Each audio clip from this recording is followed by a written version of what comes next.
ආයුබෝවන් ආදරේ දුව පුතේ ඔබට මතක ඇති අපි ඔබගේ ව්‍යවසායකත්ව දින 10 ශ්‍රේණියේ 6 එක පාඩමෙන් අපි ඉගෙන ගත්තා ඔබ ව්‍යවසායකෙක් බවට පත් වෙන්න හදනවා නම් එහෙම අභිලාෂයක් ඔබට තියෙනවා නම් ඔබ ඊට පෙර ගත යුතු වැදගත් තීරණ මොනවද කියලා.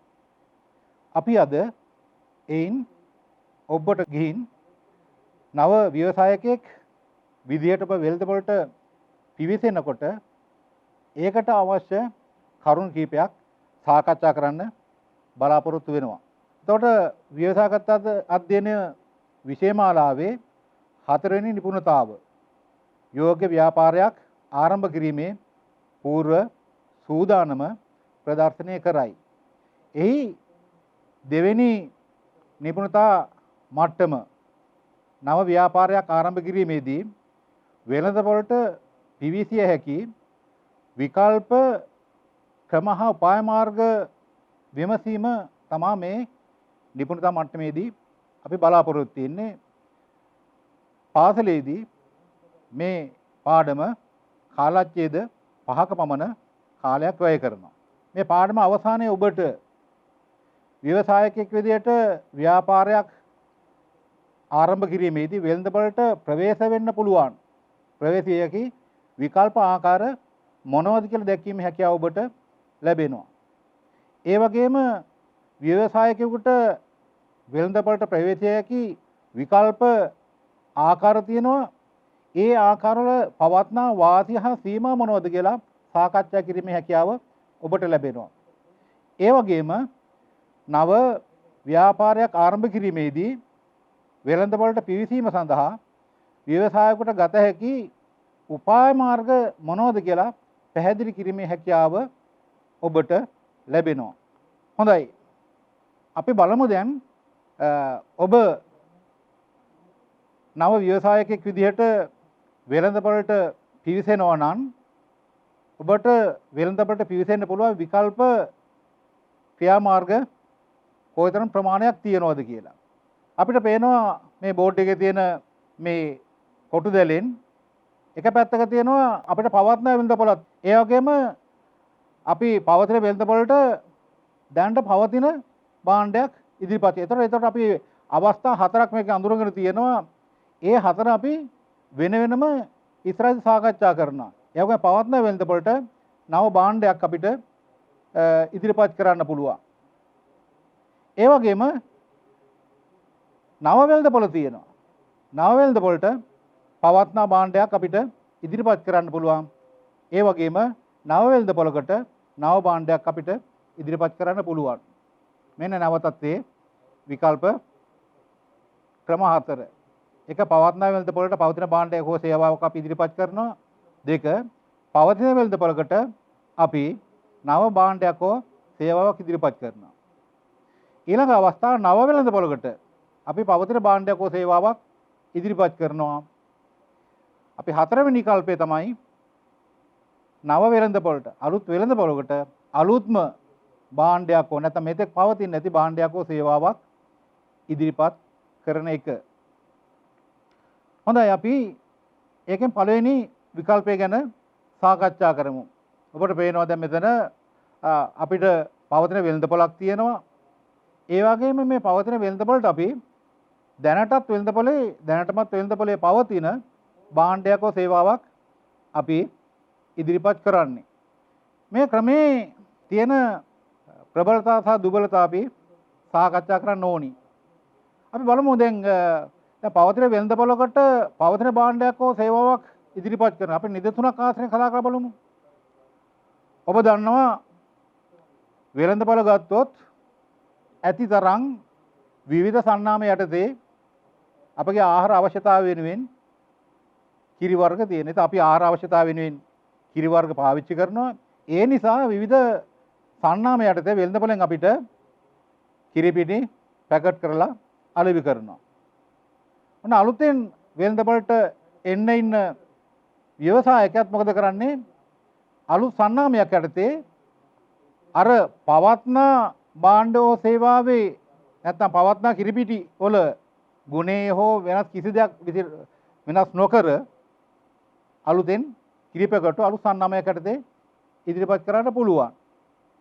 එහෙම නැත්නම් අපි දන්නවා දැන් ඔබ පාසල් දරුවෝ විතර ඔබ වෙනුවෙන් වෙනස් බල ඕනි තරම් අභ්‍යාස පොත් විවිධ සන්නාම යටතේ අභ්‍යාස පොත් තියෙනවා. අලුතෙන් එන ව්‍යවසායකයා එයත් අලුත් සන්නාමයක් දාලා අලුත් සන්නාමයක් යටතේ අභ්‍යාස පොත්ම ඉදිරිපත් කරනවා. අපි බලමු මේ තියෙන වාසිය අවාසි. අපි දන්නවා දැන් මේ අපේ ලංකාවේ ව්‍යාපාරිකයෝ ගත්තොත් වැඩි දිනෙක වෙළඳපොළට පිවිසෙන ව්‍යාපාරිකයන්ගේ වැඩි දිනෙක අනුගමනය කරන්නේ මේ ක්‍රමය. ඇයි ඒක? ලේසි සහ පහසු නිසා. නමුත් මේ ක්‍රමය තමයි අවදානම වැඩි. දැන් අවදානම වැඩි වෙන්න හේතු මොනවද? පළවෙනි කාරණේ තමයි තරඟකරුව වැඩි. දැන්ට මේ වෙනකොට වෙළඳපොළට පිවිසලා වෙළඳපොළ තහවුරු කර වෙළඳපොළ කොටසක් අත්පත් කරගෙන තියෙන පිරිසක් ඉන්නවා. ඒ වගේම සුළු පරිමාණයෙන් නිෂ්පාදනය කළ වෙළඳපොළට එන කට්ටියක් ඉන්නවා. මේ විදිහට විශාල තරඟකරුවන් ප්‍රමාණයක් ඉන්නවා. අපිට ඒ අයත් එක්ක තරඟ කරලා වෙළඳපොළ කොටසක් අත්පත් කරගන්න තියෙන නිසා අපිට මේ අවදානම වැඩිකමක් තියෙනවා. ඊළඟ කාරණේ තමයි දැන් දැනටමත් වෙළඳපොළට භාණ්ඩ හා සේවා ඉදිරිපත් කරලා තියෙන තරමක භාණ්ඩ වලට ඉන්න පාරිභෝගිකයා හැඩගැහිලා තියෙන්නේ. ඒවැ ගුණාගුණ දන්නවා. ඒවැයට ඒ පාවිච්චි කරලා ගන්න පුළුවන් උපයෝගිතාවය මොන වගේද කියලා දන්නවා.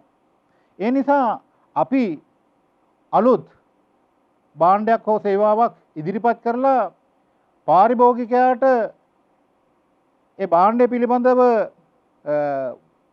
ඇල්මක් ඇති කරන්න, උනන්දුවක් ඇති කරන්න, නැත්නම් මිලදී ගන්න පොළඹවන්න අපිට විශාල මහන්සියක් ගන්න වෙනවා. මොකද අනිත් ඒවාට අනිත් තරංකරුවන්ගේ භාණ්ඩ හා සේවා වලට පාරිභෝගිකයා පුරුදු පුහුණු වෙලා තියෙන නිසා.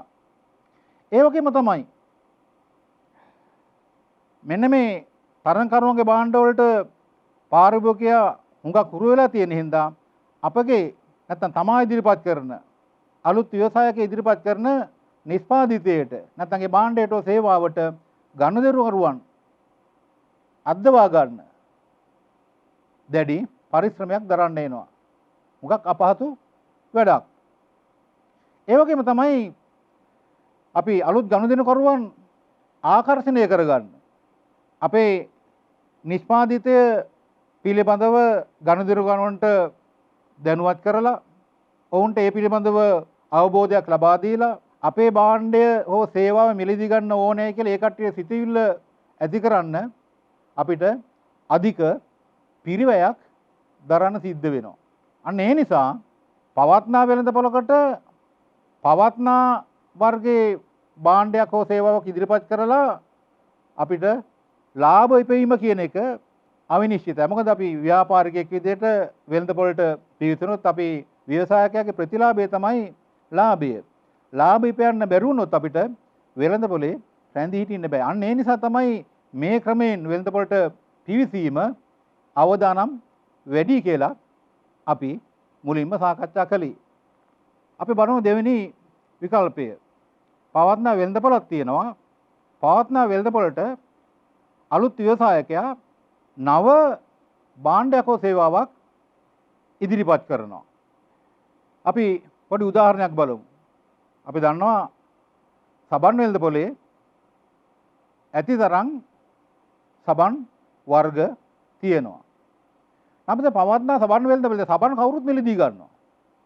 අපි ඒ සබන් වෙළඳපොලට අලුත් වර්ගයේ සබන් කැටයක් හඳුන්වා දෙනවා. දැන් මේ දවස්වල COVID-19 වෛරසය ව්‍යාප්ත වෙන නිසා අපිට මේ COVID-19 වෛරසය විනාශ කරන විස බීජ නාශකයක් අඩංගු සබන් කැටයක් ඉදිරිපත් කරලා කවුරු හරි අලුත් ව්‍යාපාරිකයෙක් වෙළඳපොළට පිවිසෙනවා. අන්න එවිට තියෙන සබන් අතරේ ඒ සබන් කැටය නව නිෂ්පාදිතයක් බවට පත් වෙනවා. එතකොට අපි දැක්කා කොවිඩ්-19 වසංගතයත් එක්ක සියලු දෙනාට මුහුණු ආවරණ පළඳින්න සිද්ධ වුණා ආරක්ෂාවට. ඒ වගේ මේක නීතියක් බවට පත් වුණා. දැන් ඊයින් පස්සේ හැම එකනම මුහුණු ආවරණ නිෂ්පාදනය කරන්න අලෙවි කරන්න මේකට පෙළඹෙනවා. දැන් අලුත් ව්‍යාපාරිකයෙක් කෙනවා මේ මුහුණු ආවරණේ වෛරස් නාශක විශේෂ පටලයක් තියෙන මුහුණු ආවරණයක් හඳුන්වා දෙමින්. අන්න ඒ විට දැනට මුහුණු ආවරණ සඳහා හුරු වෙලා තියෙන වෙළඳපොලෙන් අපිට කොටසක් ලබා ගන්න හැකියාව ලැබෙනවා. හොඳයි. මෙන්න මේ පවතින වෙළඳපොළකට අලුත් භාණ්ඩයක් හෝ සේවාවක් ඉදිරිපත් කරන හරි හොඳයි. ඒතර බොහෝ ව්‍යාපාරිකයෝ මේ ක්‍රමය අනුගමනය කරනවා. ඒතර මෙතෙන්ද වෙන්නේ පවත්නා නිෂ්පාදනයකට නව උපයෝගීතාවයක් හෝ එහෙම නැත්නම් වෙනස්කමක් එක් කරලා වියල්වලට පිවිසෙන එක. මම කතා කළා අපි දැක්කා දැන් මුහුණු ආවරණ වෙළඳපොළේම ඒ වෙළඳපොළට නිර්මාණාත්මකව වෙනසක් කරලා ආපු මුහුණු ආවරණ ටික කාලයක් යනකොට දැන් මේ කාර්යාලවල වැඩට යන නෝනාවරුන්ට සාරියේ පාටට මාක්ෂයක් තිබුණොත් කියලා හොඳයි කියලා අලුත් ව්‍යවසායකයෙක් හිටුවා. ඒ නිසා මොකද කළේ? ඒ ව්‍යවසායකයා පාට 12කින් සමන්විත මුහුණු ආවරණ කට්ටලයක් වෙළඳපොළට ඉදිරිපත් කළා.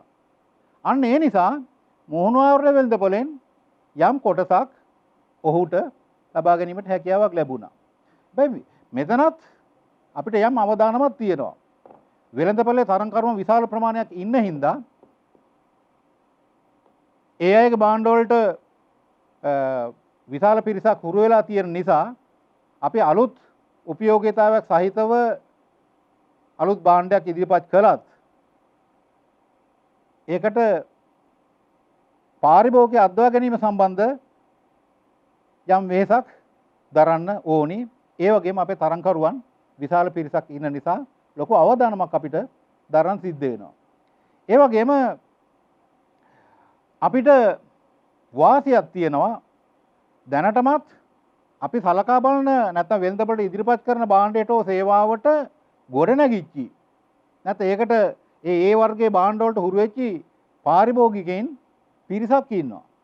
අපිට තියෙන විශේෂ වාසිය තමයි ඒ භාණ්ඩ සේවාව දැනටමත් පරිභෝජනය කරන්න පුරුදු වෙච්චි පාරිභෝගික පිරිසක් වෙළඳපොලේ ඉන්න නිසා අපි අපේ අලෙවි උපක්‍රම නැත්නම් අපේ උපක්‍රම යොදාගෙන වෙළඳපොළ ජය ගන්න අපිට පුළුවන්කම ලැබෙනවා. ඒ නිසා අපි පවත්නා වෙළඳපොළට පවත්නා භාණ්ඩයක් ඉදිරිපත් කරනවට වඩා මේක ඊට වඩා මේ හොඳ විකල්පයක් විදිහට අපි අඳුනා ගන්න ඕනි. හොඳයි. ඊළඟ විකල්ප අවස්ථාව තමයි අපි කතා කරන්නේ අලුත්ම වෙළඳපොළට. ඒ කියන්නේ මේ වෙළඳපොළේ ඒ කියන්නේ මෙතන පාරිභෝගිකයෝ නැහැ. අපි මේ භාණ්ඩා සේවා ඉදිරිපත් කරන වෙළඳපොළේ මේ භාණ්ඩය සඳහා ඉල්ලුමක් ඇති කරන පාරිභෝගිකයෙක් නැහැ. නමුත් මේ භාණ්ඩය ඒ අය දන්නේ නැතුවට අලුත් වෙළඳපොළේ කට්ටිය දන්නේ නැතුවන වෙනත් තැන්වල පාවිච්චි කරන එක අපි පවත්නා භාණ්ඩයක් කියන්නේ. එතකොට අපි උදාහරණයක් විදිහට අපි පැහැදිලි කරගමු. දැන් ඔබට මතකයි 2020 මාර්තු මාසෙ විතර එනකොට අපේ සම්පූර්ණ පාසල් පද්ධතිය වැහුණ කොවිඩ්-19 වසංගතය නිසා.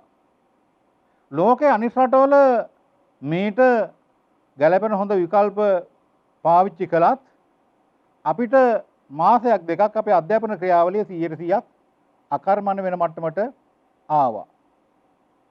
අන්න ඒන් පස්සේ අපි ලෝකයේ වෙනත් තැන්වල පාවිච්චි කරපු එතෙක් ලංකාවේ අධ්‍යාපන පද්ධතිය පාවිච්චි නොකරපු Zoom, Team වැනි මෘදුකාංග පාවිච්චි කරලා අපි ළමයින්ට දුරස්ථ ක්‍රමයට අධ්‍යාපනය ලබා දෙන්න පුරුදු වුණා.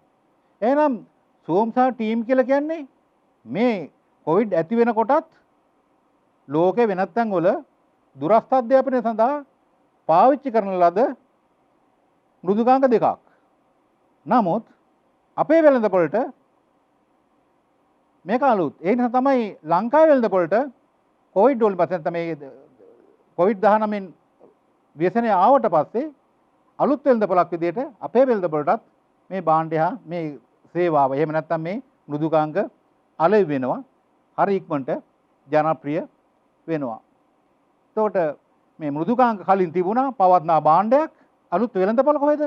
ඒ වනකොට ලංකාවේ අධ්‍යාපනයේ මේ දුරස්ථ අධ්‍යාපනය සඳහා මේ සෝම්සා ටීම් ප්‍රචලිත වෙලා තිබුණේ.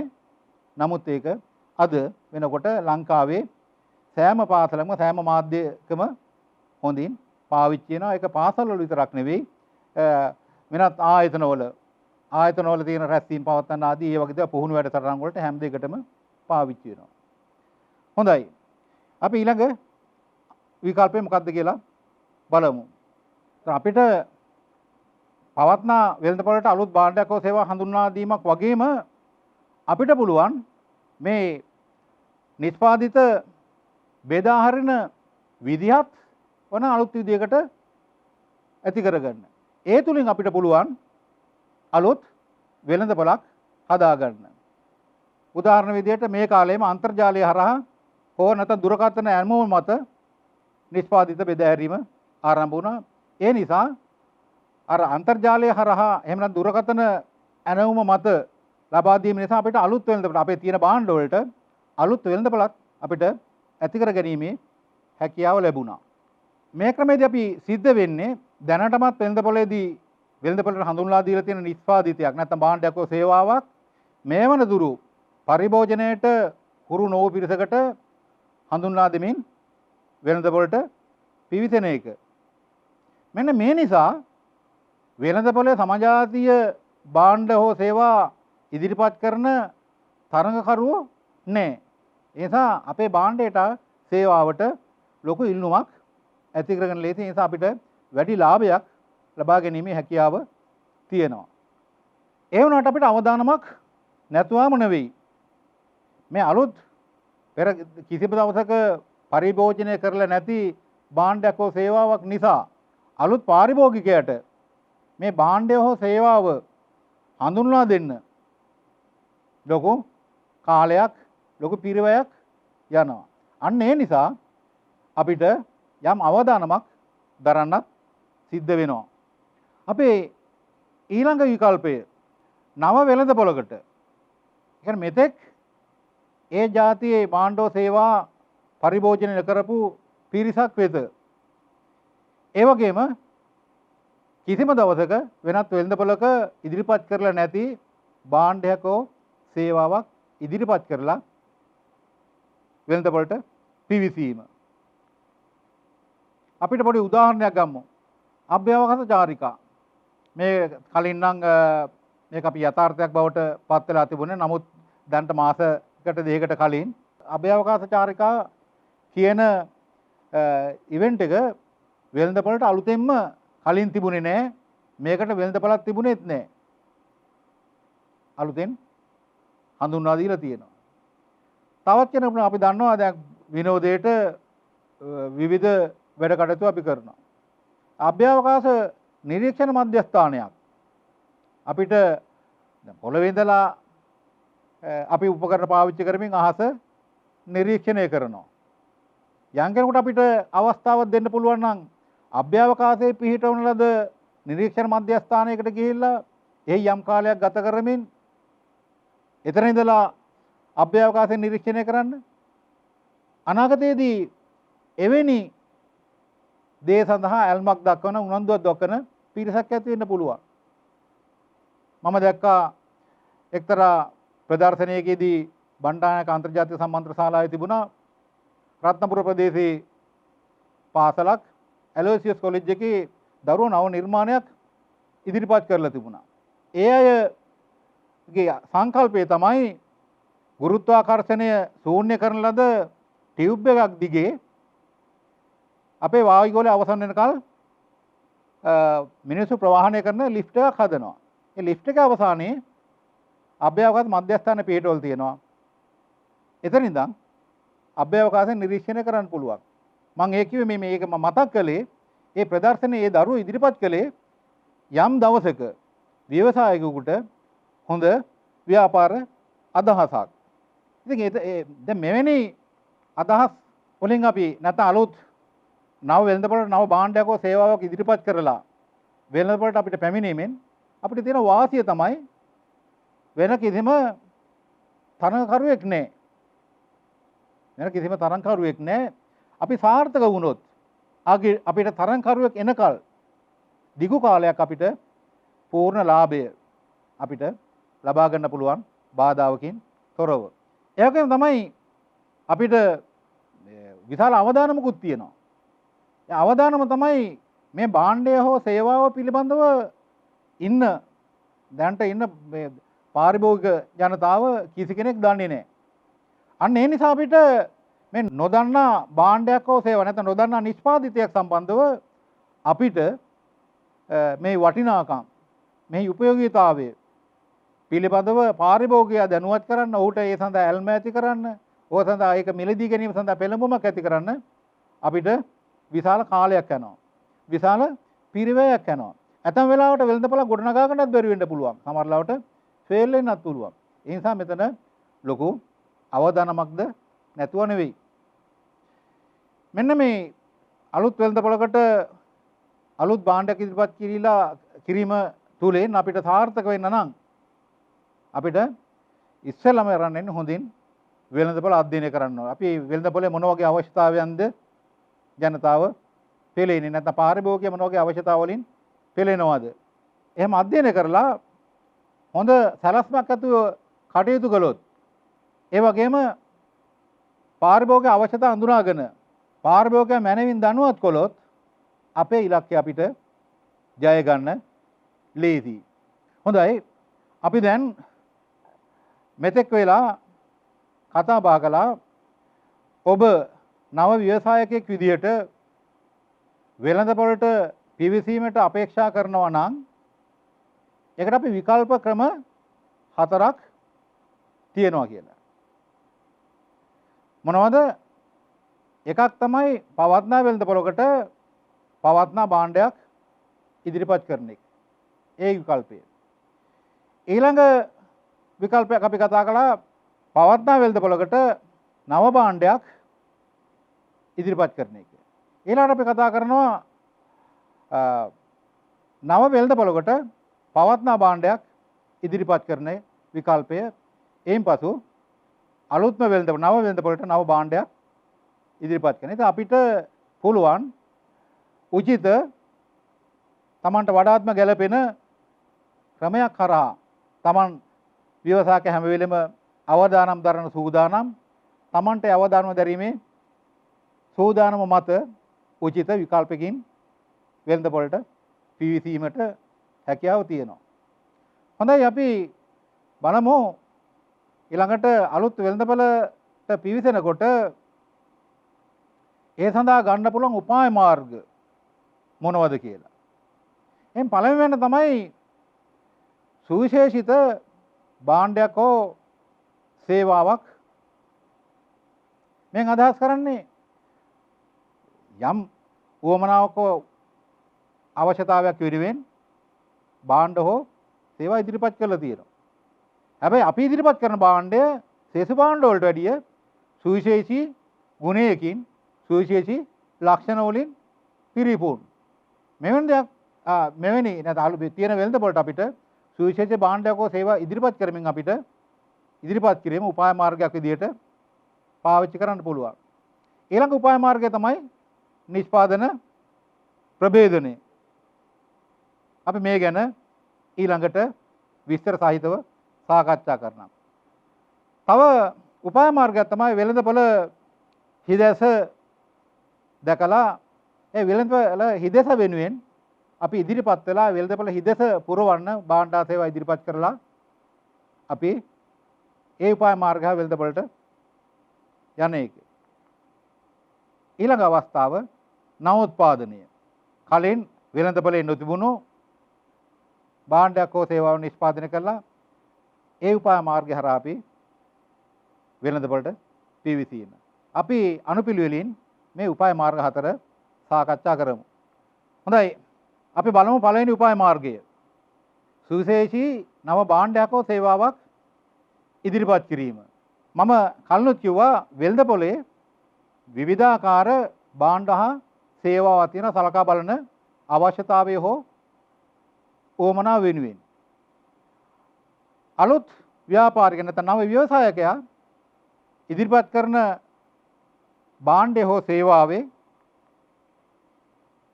අනිත් ඒවාට වඩා ගුණත්වයෙන් වෙනසක් තියෙනවා. ඔබ උදාහරණයක් විදිහට බලමුකෝ. අපි දන්නවා මම කලින් කතා කරපු කිරිපිටි වෙළඳපොළ ගත්තොත් කිරිපිටි වෙළඳපොලේ ෆුල් ක්‍රීම් මිල්ක් පවුඩර් කියලා නැත්නම් සම්පූර්ණ යොදේ සහිත කිරිපිටි විවිධ සන්නාම යටතේ තියෙනවා. අපි ඉදිරිපත් කරන කිරිපිටි වර්ගයේ සුවිශේෂී වෙනසක් තියෙනවා. එහි සීනි ප්‍රමාණය අඩුයි, මේද ප්‍රමාණය අඩුයි. එහෙනම් අපි සෙසු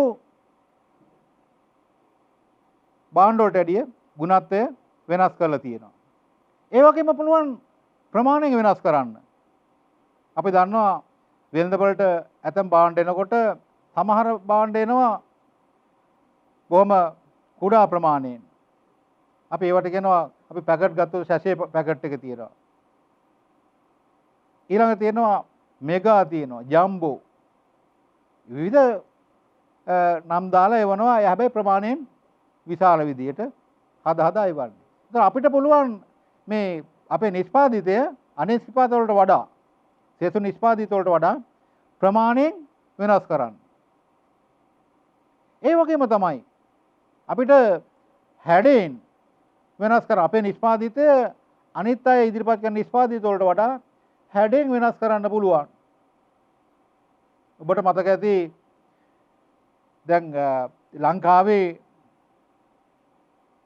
වතුර වල බැරල් හොඩ අඩංගුයි කියපුවාම දැන් කවුරුත් පුරුදු වුණා තම නොදන්න තැන් වලින් වතුර බොන්නේ නැහැ. ඒ නිසා දැන් Tamanට විශ්වාස දැනගෙන හැමදාම දැන් Taman වැඩට යනකොට, චාරිකාවට යනකොට නැත්නම් ගෙයින් පිටට යනකොට අපි වතුර බෝතලයක් අරන් යාම, රැගෙන යාම අපි පුරුදු පුහුණු වුණා. දැන් ලොකු ගැටලුවක්. ඒ වෙනකොට තිබුණු වතුර ගින හදලා තිබිච්ච උපකරණ නැත්නම් අපි කියන්නේ වතුර බෝතලේ කියලා ඒක තියෙන රවුන්ඩ් හැඩයට හදලා තිබුණේ. මේක පාසල් දරුවට ගැටලුවක්. ෆයිල් කවර් දාලා බෑග් එකේ අරගෙන යන කාර්යාලයට යන මහතුරුන්ට නෝනා මහතුරුන්ට ගැටලුවක්. අන්න කෙනෙක් මේ අවශ්‍යතාවය තේරුම් ගත්තා. පොතක් වගේ 4 සැඩින් යුතු වතුර බෝතලයක් වතුර ගෙන යන උපකරණයක් ඉදිරිපත් කළා. අලුත් හැඩයෙන් යුතුව ඉදිරිපත් කිරීමක් කළා.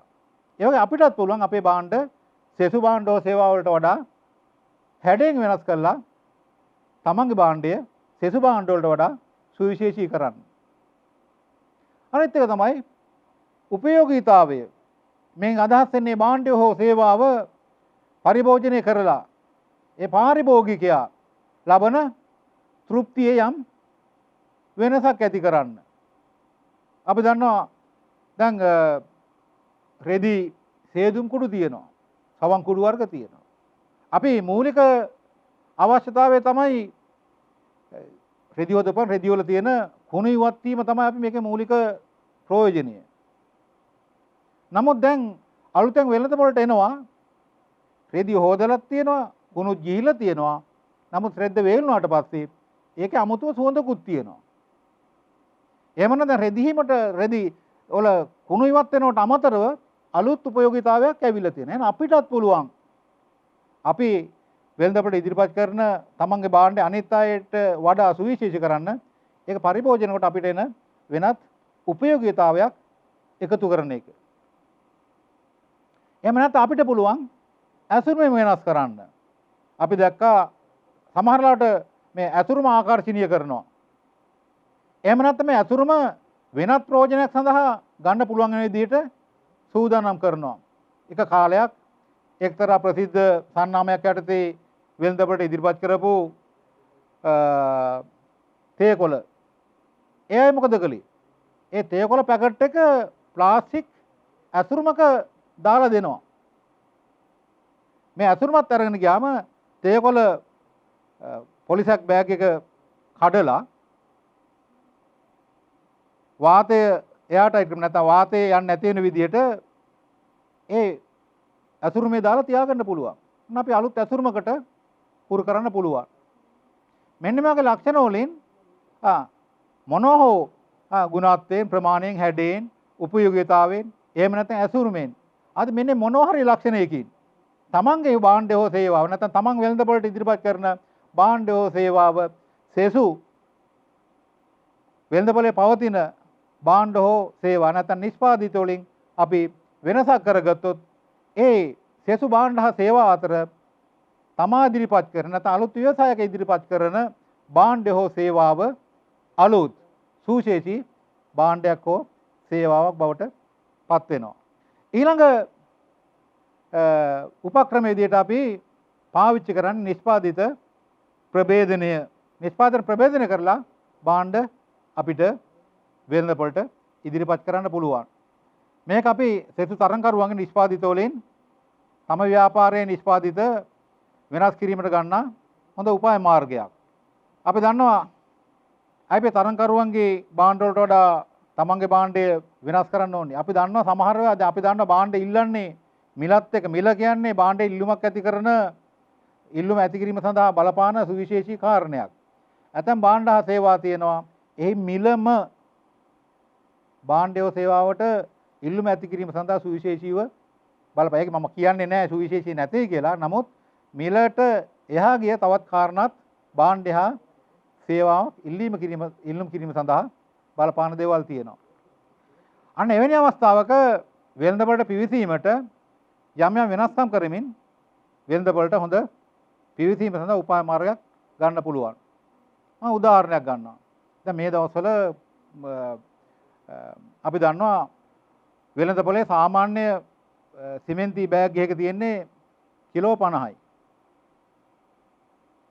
දැන් ගෙදර ඊටාම සුළු අලුත් වැඩියාවක් කරන් තියෙනවා සිමෙන්ති කිලෝ 10ක් තිබුණොත් ඇති. ඒ අලුත් වැඩියාව කරන්න. නමුත් අපිට වෙළඳපොලේ සිමෙන්ති කිලෝග්‍රෑම් 10 පැකට්ටුවක් කිසිම තැනකින් මේ වෙනකොට හොයාගන්න නැහැ. අන්න ඒ නිසා ඒ පාරිභෝගයට සිද්ධ වෙනවා ඒ සිමෙන්ති විකුණන ආයතනයකට ගිහින් විවෘත කරන ලද සිමෙන්ති බෑග් එකකින් ඒක සමහරලාට කොයිතරම් ඈත කාලයක විවෘත කරලා තියෙනවද? ඒක වාතයට නිරාවරණය වෙලා තියෙන. ඒක ගුණත්වයේ පිළිබඳ අපි ඒ තරම් සැලකිල්ලක් දක්වන විදියකුත් නැහැ. මොකද අපිට වෙළඳපොළෙන් දෙන දේ අපි අරගෙන එන්න ඕනේ. ඒ නිසා අපි දැනට පුරුදු වෙලා තියෙන කිලෝ 50 සිමෙන්ති බෑග් එකකින් තමන්ගේ අවශ්‍යතා සම්පූර්ණ කරනවා. දැන් අලුත් කෙනෙක් එනවා.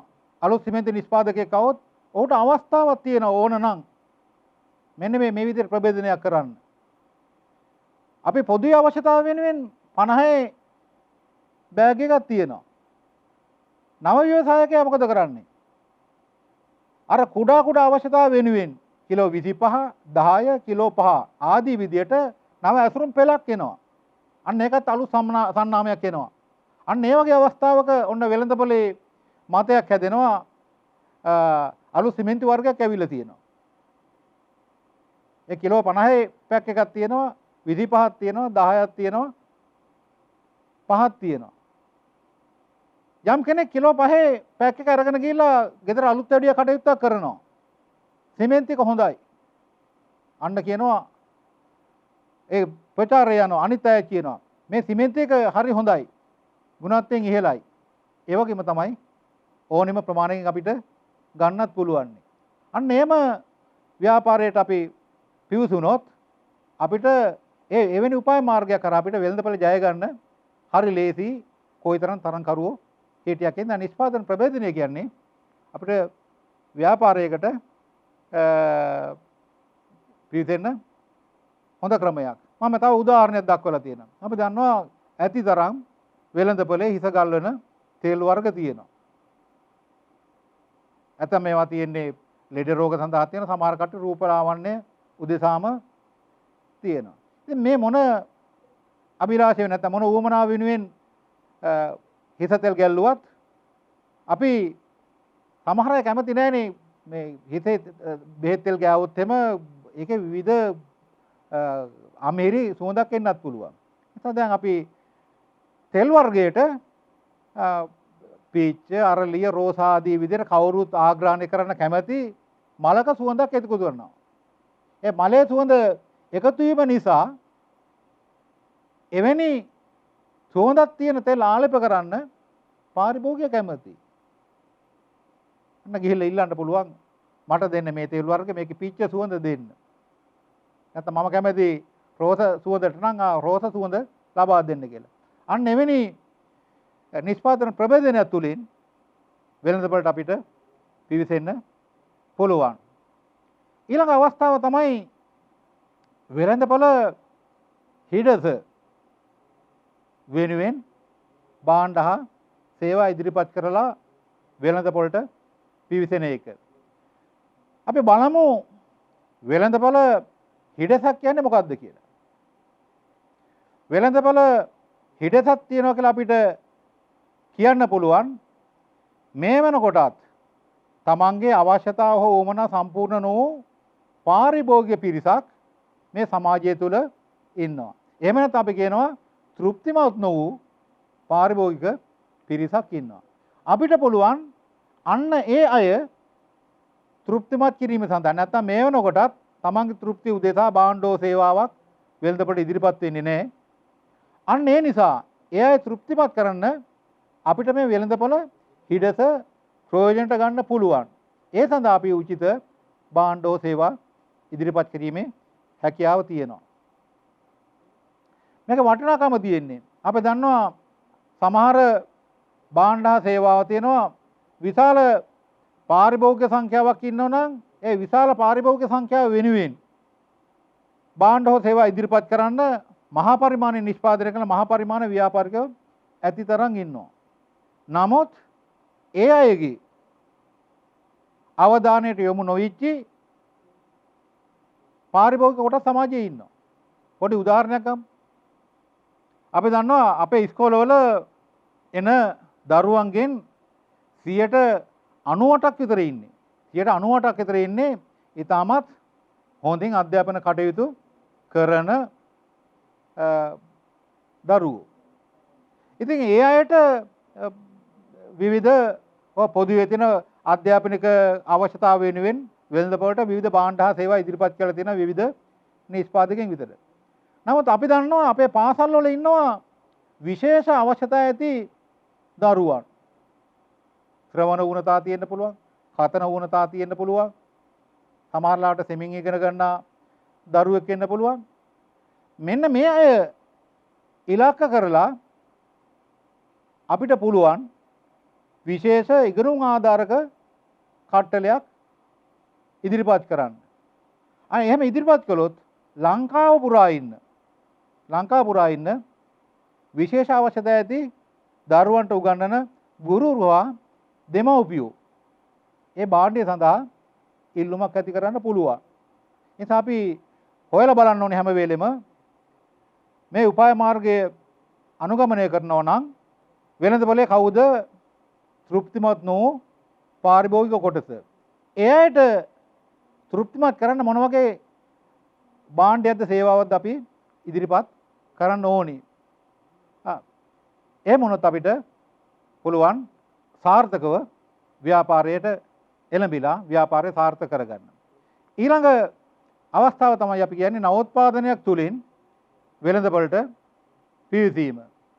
අපි දන්නවා මේ නවෝත්පාදනය කියපු ගමන් අපිට දන්නවා මේ නවෝත්පාදනය කියන්නේ කලින් තිබිච්ච නැති නිෂ්පාදිතයක්. අලුත් දෙයක්. යම් නිෂ්පාදිතයක් හැඩෙන් ගුණයෙන් වර්ණයෙන් ආදී වෙනස් වෙන විදිහ අනිත්‍ය සුවිශේෂී විදිහ මම කලින් කතා කළා. මේ නිෂ්පාදිතය අපිට ඕන පුළුවන් මේ පාරිභෝගික අතරපත් කරන විදිය.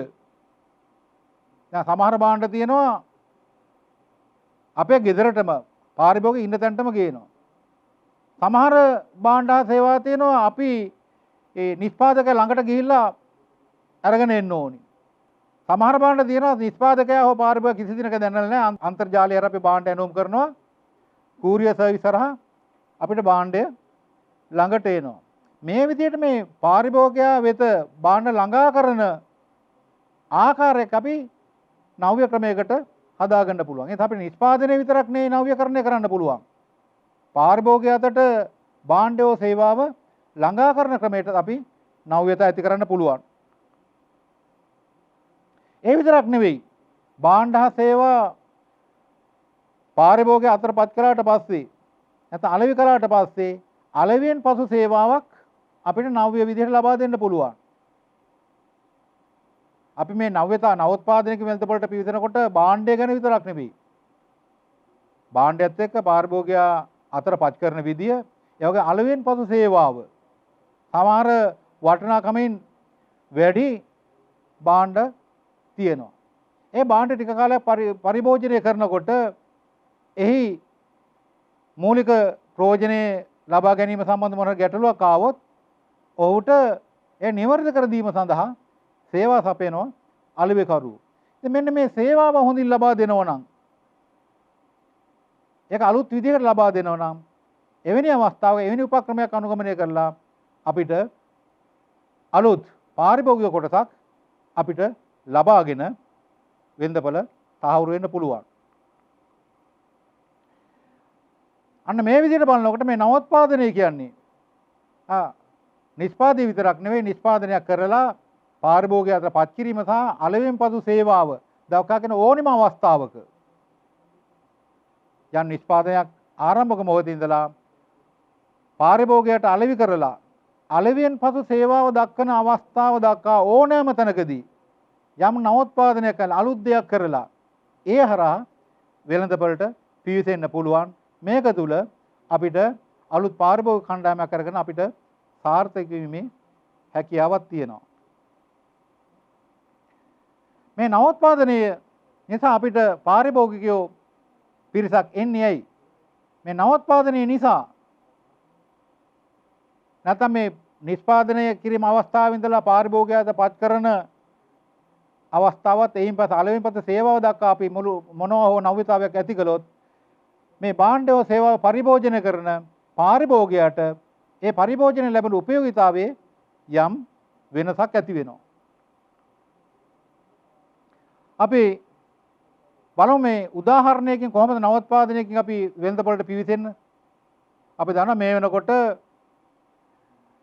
පාසලට යනකොට, කාර්යාලයට යනකොට, නැත්නම් චාරිකාවක් යනකොට අපි නිවසේ ඉඳලා ආහාර රැගෙන යනවා. ඒ සඳහා දැන්ට පාවිච්චි කරන්නේ පොලිතින් ආසිත නිෂ්පාදනය කරන ආහාර උතන දවටේ නැහැ. අපි එකට කියන ලන්ච් සීට් කියලා. ලොකු විරෝධයක් ඇතිලා තියෙන මේ නිසා පරිසර හානියකුත් ඇති වෙනවා කියලා. අපිට පුළුවන් ඒ ගැටලුවට විසඳුමක් විදිහට ඒ වගේම පරිසරයට අසිත කරයි කෙසෙල් කොළ කියන්නේ අපි අනාදිමත් කාලයක ඉඳලා අපි ලාංකික මිනිස්සු ආහාර දැවටීම සඳහා පාවිච්චි කරපු අමුද්‍රව්‍යයක්. අපි අලුත් නිෂ්පාදනයක් ඇති කරනවා කෙසෙල් කොළ පදම් කරලා ලන්ච් සීට් එකක් විදිහට. ඒක දැනට නැහැ. අන්න පුළුවන් නවෝත්පාදනයක් ඔස්සේ අපිට ඒ අලුත් නිෂ්පාදිතයක් ලබා දෙන්න. මම කලින් කිව්වේ නිෂ්පාදනය කරන්න පුළුවන් වෙනස්කමක්. ඊට පස්සේ අපි දන්නවා දැන් පාරිභෝගිකයා අතරපත් කරන ක්‍රමයකට අපිට පුළුවන් පහත ගෙවීමේ ක්‍රමයක්. අපි දන්නවා වටිනාකමින් වැඩි භාණ්ඩ එකවර මිලදී ගන්න ඌට ක්‍රයසක් තියෙන්නේ. නමුත් ඔහුට මේ පාවිච්චි කිරීම නිසා දැඩි ඌමනාවක් තියෙන අවශ්‍යතාවයක් තියෙනවා. අතෘප්තියකින් පෙළෙනවා. එහෙනම් ඔහුට අපිට පුළුවන් පහසු ගෙවීමේ ක්‍රමයක් හඳුන්වා දීලා මේ ක්‍රමයට ඔබ භාණ්ඩය අත්පත් කරගන්න ඔබට පාරිභෝජන අවස්ථාව ලබා දෙනවා. ඒ අලුත් පාරිභෝජන ගෙවීමේ ක්‍රමය නිසා තමන්ට ලැබෙන පරිභෝජන අවස්ථාව නිසා පාරිභෝගිකය සඳහා යොමු වෙන්න පුළුවන්. ඊළඟට අලෙවියෙන් පසු සේවා තියෙනවා. දැන්ට අපි පැමිණිලි බාර ගන්න සමහරවිට දැන් නම් දුරකථනයක අපි දැනුම් දෙන්න පුළුවන්. නැත්නම් අපිට ලිඛිතව දැනුම් දෙන්න පුළුවන්. අපිට අවශ්‍ය නම් WhatsApp හරහා එහෙම නැත්නම් ඊමේල් හරහා තමන්ගේ පාරිභෝගික පැමිණිලි ඉදිරිපත් කරලා ඒ වගේම ඒ පැමිණිල්ල බාර අරගෙන ඒ පාරිභෝගික පැමිණිල්ලේ විසඳුම් ලබා දීම සඳහා අපේ ආයතනය ක්‍රියාත්මක වෙනවා නම් අන්න අලුත් පාරිභෝගික කණ්ඩායමක් අපිට වෙන් කරගන්න පුළුවන්. මේ ආයතනයේ අලෙවියෙන් පසු සේවාව හරි හොඳයි. අනිත් අයට වඩා ක්‍රමවත්, හරි වේගවත් පැමිණිල්ල ඉදිරිපත් උනේ අද මට දවසක් යන්න කලින් නැත්නම් දවස් 7ක් ඇතුළත මේ කාරණය සිද්ධ වුණා. ඒ විදිහට මේ අලෙවියෙන් පසු සේවාවල නවෝත්පාදනය කරලත් අපිට මේ නවෝත්පාදනයක් ඔස්සේ වෙළඳපොළට එමේ හැකියාව තියෙනවා. ඒ වගේම පාරිභෝගිකය වෙත ගොස් දැන් සමහර ලාවට දැන්ට අපේ ගෙදර තියෙන අපි කියමු රූපවාහිනී යන්ත්‍රයක් කියලා. මේ කැඩුනොත් අපිට විකුණපු ආයතනට ගිහින් දෙනවා මේක රිපෙයාර් කරලා අපිට ලබා දෙන්න. මේක තියෙන්නේ වගකීම් සහිත කාලයේ තියෙන නිසා මේ අපිට මේක අලුත් වැඩිය කරලා ලබා දෙන්න කියලා. දැන් අලුත් ක්‍රමයේදී අපි කරන විද්‍යුත් ක්‍රමයට පාරිභෝගික පැමිණිල්ල බාරගත්තා.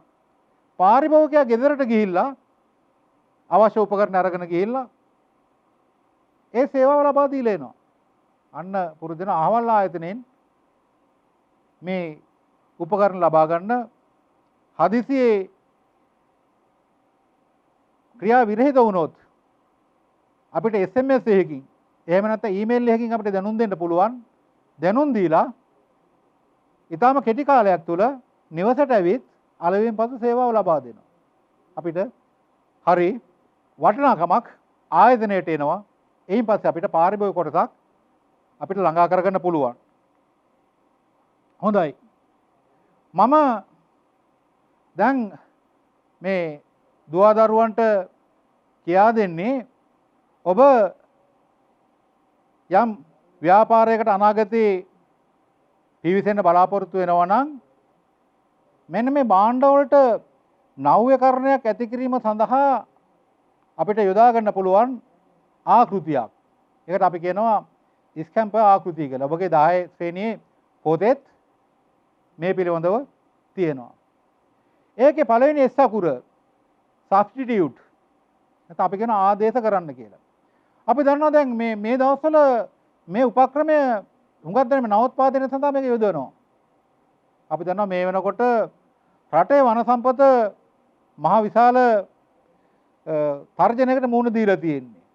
ඒ නිසා නිවාස හදනකොට, ගෘහ භාණ්ඩ හදනකොට අපිට පුළුවන් කමන්නේ තව දුරටත් මේ පරිසරයෙන් සාක උකහාගෙන දැව වලින් මේ දේවල් කරන්න.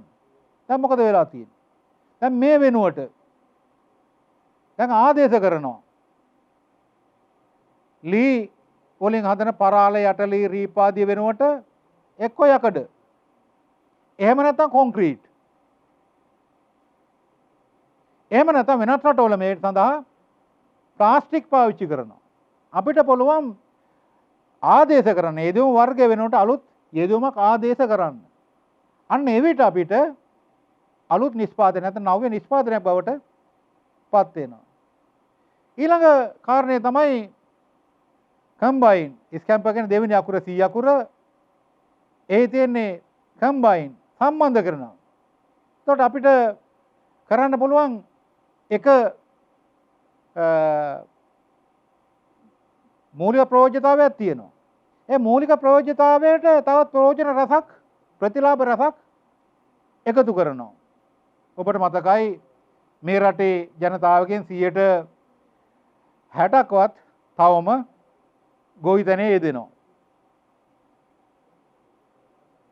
අපිට මතකයි ඉස්සෙල්ලා ගොයන් නෙලීම නැත්නම් අපි එකට කියන ගොයන් කැපීම අතින් කලේ දෑකත්තගෙන උපකරණය යොදාගෙන. එයින් පස්සේ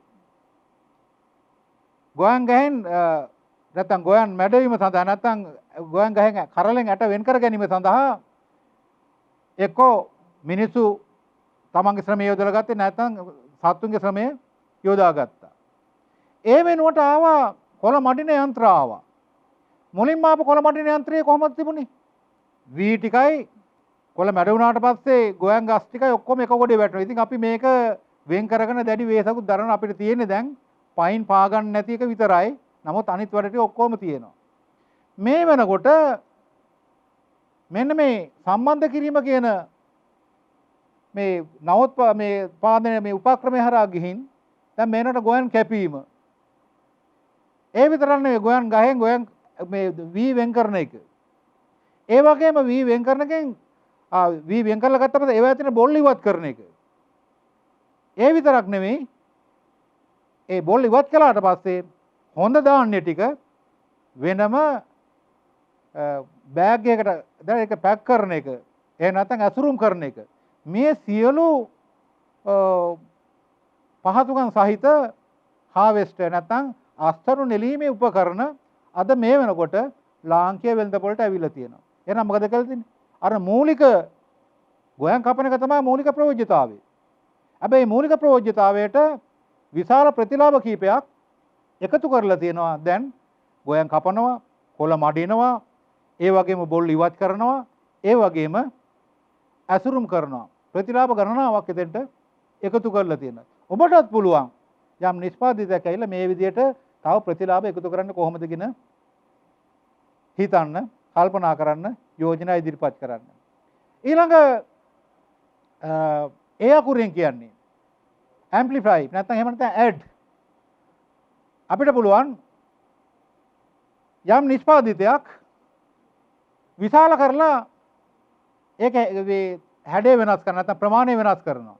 නැත්නම් ඒකට අලුත් දෙයක් එකතු කරලා කුඩා දෙයක් විශාල කරනවා. ඔබට මතක ඇති අපිට කටු අමුණන්න ආව ස්ටෙප්ලර් මැෂින් එකක්. කටු අමුණන යන්ත්‍රයක්. නමුත් මේකේ අපිට පුළුවන් කොළ 4ක් 5ක් විතරයි සාමාන්‍ය එකකින්.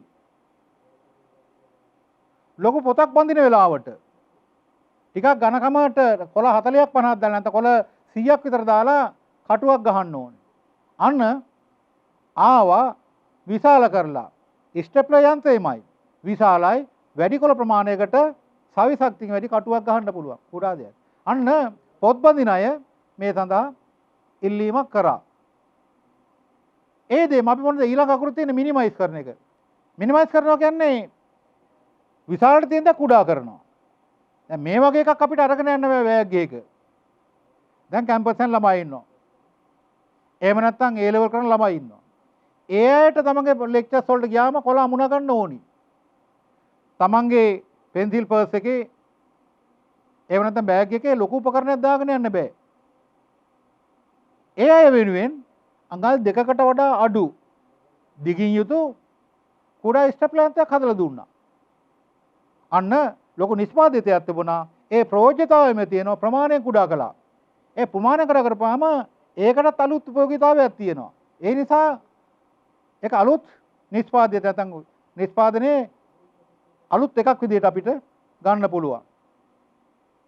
අපිට ඔබට යමක් ලැබුණොත් ඔබත් බලන්න කොහොමද මේ නිෂ්පාදිත කුඩා කළ මේ ප්‍රයෝජ්‍යතාවයේ තියාගෙනම මේ නිෂ්පාදිත කුඩා කරලා අපිට නිෂ්පාදනය කරන්න පුළුවන්.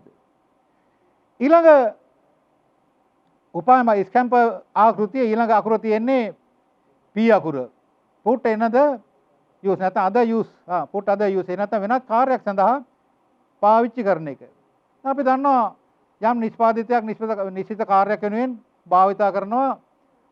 ඒක පාවිච්චි කරලා ඉවරනාට පස්සේ වෙනත් දෙයකටත් පාවිච්චි කරන්න පුළුවන්. අපි දන්නවා දැන් මේ එස්ලොන් බට. දැන් එස්ලොන් බට අපි නැත්නම් PVC බට අපි පාවිච්චි කරන්නේ ජලය ප්‍රවාහනය කිරීම සඳහා. දැන් ජලය ප්‍රවාහනය කරලා මේ අයින් කරපු බට තිබුණා සමහර කට්ටිය මොකද කරන්නේ? මේකෙන් මල් වැල් යවන්න ආකෘතියක් හදනවා. ඒ ආකෘතිය වෙනත් දෙයකට නිෂ්පාදනය කළේ. නමුත් මේ කට්ටිය දැන් වෙනත් කාර්යයක් වෙනුවෙන් ඒක පාවිච්චි කරනවා. ඒකට අපිට පුළුවන් මේ යම් නිෂ්පාදිතයක් වෙනත් කාර්යයකට පාචනය කරන්න පුළුවන් විදියට හඳුන්වා දෙන්න. ඊළඟ ඊ අකුර අපි ගන්නවා ඉලිමිනේට්. එහෙම නැත්නම් ඉවත් කිරීම. අපිට යම් නිෂ්පාදකයේ තියෙන ඇතම් දේවල් ඉවත් කිරීම තුළින් අලුත් ප්‍රයෝජ්‍යතාවයක් ඇති කරන්න පුළුවන්. පහුගිය දවස්වල විශාල මතයක් ආවා පැණි බීම තුළින් මේ රටේ බෝ නොවන රෝග නැත්නම් දියවැඩියා වගේ රෝග බෝ වෙන එක හරි වැඩි. ඒ නිසා මිනිස්සු පැණි බීම වලින් සෑහෙන ඈත් වෙන පටන් ගත්ත මේ ආගිය සෞඛ්‍ය අංශයෙන් කරපු ප්‍රචාරණය සහ දැනුවත් කිරීම එක්ක. දැන් මේ ඉන්ඩස්ට්‍රි එක නැත්නම් මේ කර්මාන්තේ හිටපු විශාල පිරිසකට දැන් Tamanට වෙළඳපොළ අහිමි වීගෙන යනවා. අන්න මේ උපක්‍රමය පාවිච්චි කළා. මොකද්ද? සුගර් නැත්නම් සීනි රහිත පානයක්. අන්න නිෂ්පාදිතය තුළ තිබුණු සීනි කොටස ඉවත් කරලා අලුත් නිෂ්පාදනයක්. ඒක අපිට පුළුවන් යම් නිෂ්පාදකයේ තියෙන කොටස් ඉවත් කරලා අලුත් නිෂ්පාදිතයක් හදන්න. අපි දැන් බලමු ස්කැම්ප ආකෘතියේ R අකුරෙන් කියන්නේ මොකද්ද? R අකුරෙන් කියන්නේ රීඅරේන්ජ්. එහෙම නැත්නම් යලි සකස් කිරීම. අපි දන්නවා යම් භාණ්ඩයක සේවාව සම්බන්ධව තියෙන පිළිවෙල නැත්නම් තියෙන උපාංගවල යම් වෙනසක් අපිට යලි සකස් කරන්න පුළුවන් නම් අමන එවැනි කාරණයකට අපි කියනවා රීඅරේන්ජ් කියලා. ඔබට හොඳට දකින්න පුළුවන් සමාජයේදී ඇතම් කාලවලදී තිබිලා අභාවයට ගිය මෝස්තර නැවත වතාවත් අලුත් විදිහකට ගේනවා. සමහර මෝටර රථවල හැඩ තියෙනවා. බැලුමට අපිට පේන්නේ පරණ මෝටර රථයක් විදියට. නමුත් ඒක අලුත් විලාසිතාවක් විදියට අලුතින් ඉදිරිපත් කරලා තියෙනවා. ඔබටත් පුළුවන් යම් අවස්ථාවක යම් නිෂ්පාදිතයක මේ රීඅරේන්ජ් කියන කොටසට යනවා නම් කලින් තිබිලා තියෙනවා. අපි ඒ පවතින ක්‍රමවේදය වෙනස් විදියකට හදනවා. නැත්නම් අලුත් විලාසිතාවක් විදියට ඉදිරිපත් කරනවා. හැබැයි ඒක අලුත්ම දෙයක් නොවෙන්නත් පුළුවන්. අද දවසේ මම ඔබගෙන් සමුගන්න කලින් මම ඉල්ලා හිටිනවා. ඔබට නිතර දෙවේලේ අද දවසේ හෙට දවසේ ඔබේ අතපත් වෙන ඕනම භාණ්ඩයක් දිහා මේ කෝණයෙන් බලන්න. මේකට අපි ආදේශ කරන්න පුළුවන් මොනවද? මේකට සම්බන්ධ කරන්න පුළුවන් මොනවද? මේක විශාල කරලා කරන්න පුළුවන් වැඩ මොනවද? කුඩා කරලා මේක උපයෝගයට ඇති කරන්න කොහොමද? මේ ස්කැම්ප ආකෘතියත් එක්ක Tamanට හම්බ වෙන නිෂ්පාදන පිළිබඳව හිතන්න. අන්න එහෙම හිතුවොත් ඔබට ඔබ පාසල් අධ්‍යාපනයේ නිම වෙලා සාමාන්‍ය සමාජයට යනකොට සමාජයේ හොඳ ව්‍යවසායකයෙක් විදිහට මේ රට දියුණු කරන්න, මේ රටේ ජාතික නිෂ්පාදිතය ඇති කරන්න, මේ රටේ ඔබට අමතරව තවත් කීප දෙනෙකුට ප්‍රස්තාවක් දෙන්න පුළුවන් හොඳ ව්‍යවසායකයෙක් වෙන්න පුළුවන්. ඒ ව්‍යවසායකයෙක් වෙන්න නම් ඔබ මොකද කරන්න ඕනි? මෙන්න මේ විදිහට හැම වෙලෙම Taman පාවිච්චි කරන භාණ්ඩ හා සේවාවල නව්‍යතාවයක් ඇති කරන්න පුළුවන් අලුත් විදි අලුත් ක්‍රමවේද ගැන කල්පනා කරන හිතන්න ඕනි. ඒවා අගයන්න ඕනේ. පුළුවන් නම් ඒවා ලේඛනගත කරන්න. අන්න එහෙම කළොත් ඔබට අලුත් ව්‍යාපාර අදහසක් ඇති වෙනවා. ඊළඟ පාඩමෙන් අපි බලාපොරොත්තු වෙන ඔබත් එක්ක සාකච්ඡා කරන්නේ ඔබට මෙන්න මේ විදිහට අලුතෙන් භාණ්ඩයක් හෝ සේවාවක් ඉදිරිපත් කිරීමට සඳහා ඇති වෙන අදහස ව්‍යාපාරයක් බවට පත් කරගන්න අවශ්‍ය ක්‍රමවේදය ගැන සාකච්ඡා කරන්න. හොඳයි අපි ඊළඟ පාඩමෙන් අපි මුණ ගැහෙමු ව්‍යාපාර අදහස් සහ ව්‍යාපාර අවස්ථා පිළිබඳව සාකච්ඡා කරන්න. ආයුබෝවන්.